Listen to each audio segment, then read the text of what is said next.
If you would ask me what was my feeling hearing that they had surrendered, it was just tremendous relief. Thank you for joining us today at the National Museum of the Pacific War in Fredericksburg, Texas, to commemorate the 75th anniversary of the end of World War II and to honor those young individuals who served during that conflict. I believe that the greatest existential threat to our country and our way of life resulted in World War II. Now today, quite a few individuals believe that that outcome was a foregone conclusion. But I can tell you, neither the citizens of the United States nor the citizens of other countries believed that on the 7th of December, 1941. And it would actually take almost 4 more years before that conflict was decided. The Battle of Okinawa, the last major battle of the Second World War, ended on the 22nd of June, 1945. And Operation Downfall, the planning for the invasion of Japan, was well underway. But President Truman's decision, the end of July, to drop the newly developed atomic bomb changed all that. And the world's first atomic bomb was dropped on Hiroshima on the 6th of August, 1945, and the second bomb was dropped on Nagasaki on the 9th of August. The Japanese sued for peace 6 days later on the 15th of August. The formal surrender documents were signed on the USS Missouri in Tokyo Bay on the 2nd of September, with General of the Army Douglas MacArthur signing for the Allied powers and Fleet Admiral Chester Nimitz signing for the United States. Admiral Nimitz and Generals Eisenhower and Marshall talked quite a bit after the end of the war about how they did not win the war, but about how those young individuals who fought with them won it. We're here in the Memorial Courtyard, and we have hundreds of plaques here honoring those individuals who participated in that conflict. I happen to know one of them really quite well. My dad, Chief Aviation Mate Bob Hagee, served both in the North Atlantic and in the Pacific during World War II. He truly represented a lot of the greatest generation who participated in that war. He was the 11th of 12 children, the first individual from our family to graduate high school. He loved ranching, but as soon as he graduated high school, he joined the Navy to see something different. After the war, he came back, and like a lot of those individuals, they didn't ask for anything. They came back. They worked hard to build this country, to take care of their families and their community. In today's commemoration, we have interviews with several of the people who lived through World War II, and then we have a closing ceremony here in the Memorial Courtyard. Severe bombing of Pearl Harbor by enemy planes. All of a sudden came on the news that the Japanese had attacked Pearl Harbor. We were just shocked. Everybody was just like zombies. The morning of December 7th, I was waiting on the street, waiting for my neighbor so we could walk to Sunday school at 8 o'clock. Approximately about 7:45, I heard a roar of an aircraft flying very low, which caught my attention. So immediately I looked up and I saw this aircraft banking to the left between two houses, and I had a clear view of the pilot. And automatically I just went and waved. And in some ways, I thought he acknowledged my wave by banking this way. I thought he was waving at me, and I just didn't pay attention to the plane after that. After I got to think about it, I don't believe he was waving at me at all. I think he was waving to me to get off the street. Immediately after, I heard my mom yelling at me frantically, "Get in the house, come on home, get in the house."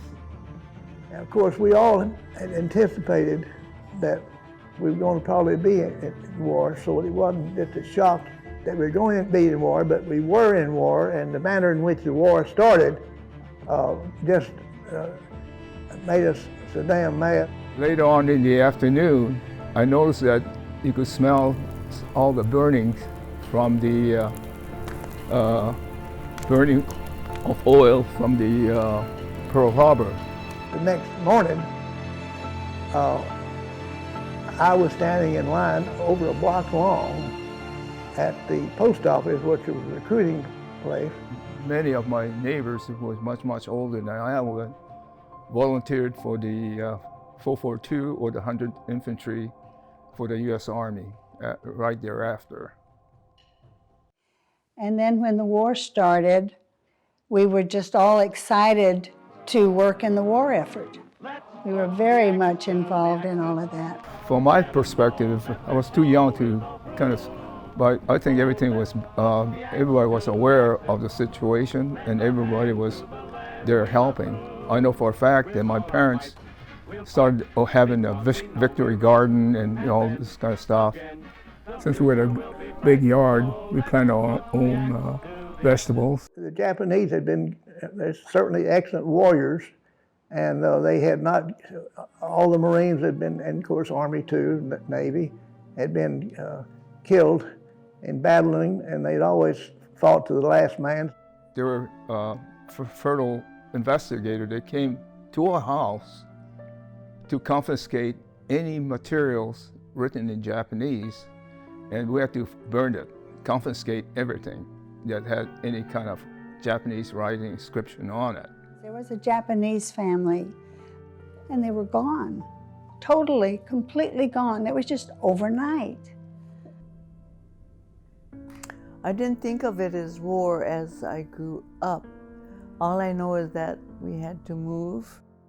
My father said there's going to be a lot of people.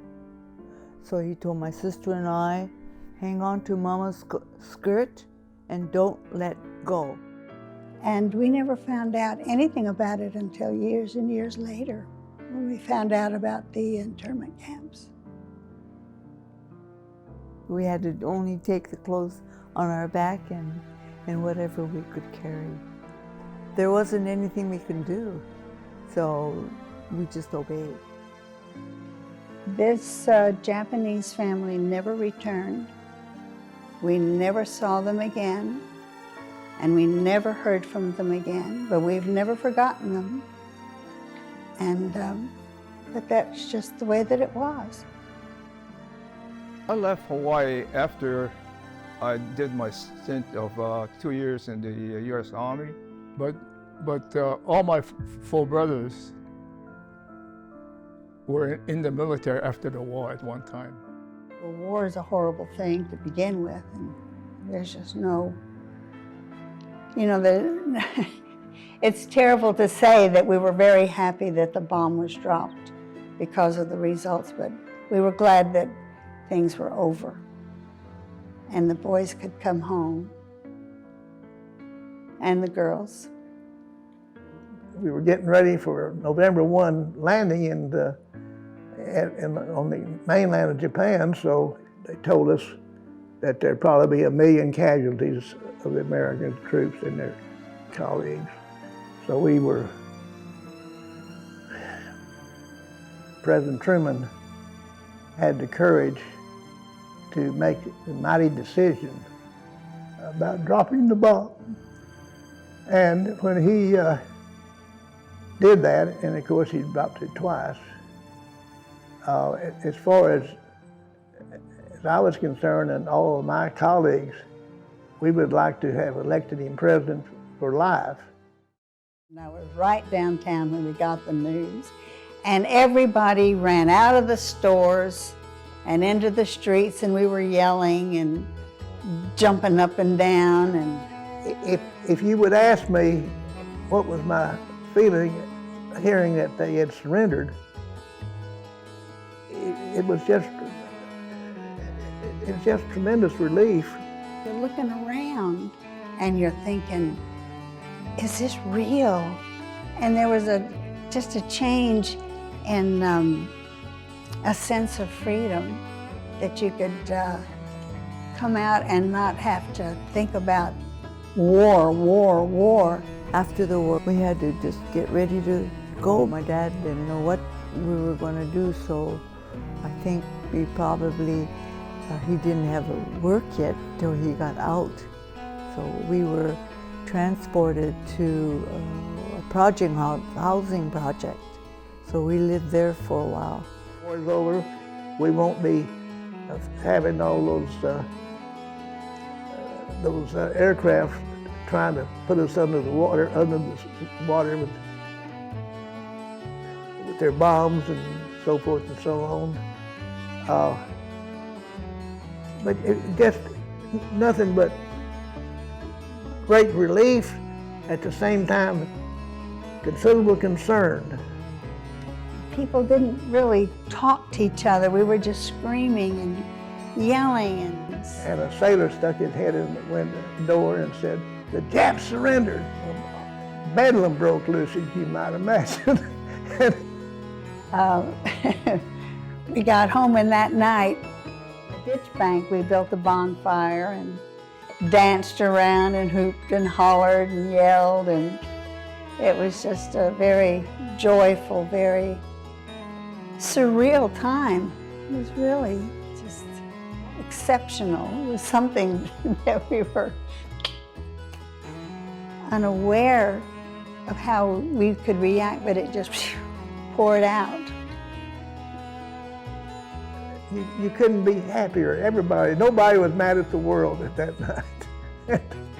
And the details of what I had for dinner, I don't remember.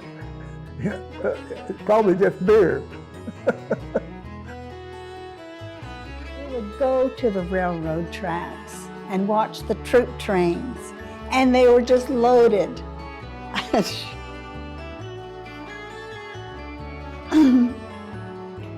And it was, we would just yell and welcome, and just, it was just a joyous time to watch these troop trains. And they were just full of people, full of guys and girls coming home. It was wonderful. Now that was elation. That was a lot of gratitude.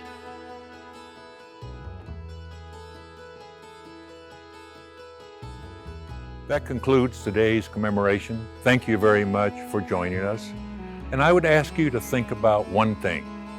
As Americans, we should be quite proud that over our entire history, whenever this nation has been threatened, young men and women have come forward to defend her. All the way from the American Revolution, through the Greatest Generation, to individuals today wearing the cloth of this nation. They are out and about serving this country. And I would ask you, when you run into them, thank them for their service.